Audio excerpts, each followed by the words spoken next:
Florida Attorney General James Udemeyer, I believe that's how you pronounce his last name. He's the Florida Attorney General. He's probably Jewish, of the Jewish descent. He's taking Trump order on immigration to the Supreme Court. He is ignoring President Trump's agenda when it comes to immigration on the status of migrants in America. He's taking it to the United Supreme Court.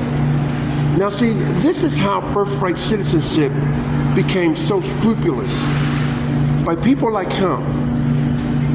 I guarantee you it was his people that came here to America, put in the forefront in government, in the highest level to the White House, and set on the legislative body and changed the birthright citizenship by altering it, stating that it's, and everyone is protected, which is not. And it wasn't meant for that. It was only meant for African slaves after the Civil War. What he's doing is exactly what the previous Supreme Court have done if they rule in favor of him.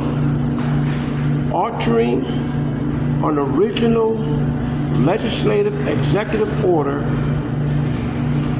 not for the good, not for the better, but for the disruption and a disaster to occur in America. This guy of the Florida Attorney General, that's what he's doing. And he don't know it, but he's going to be liable for what he's doing.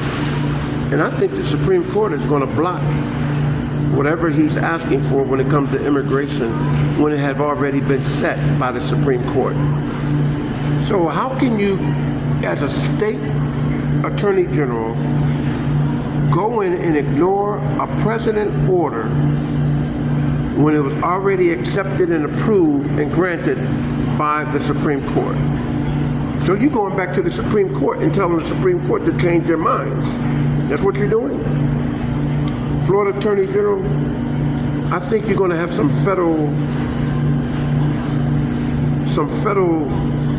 statutes that's going to have you incarcerated in federal custody for the acts that you're committing.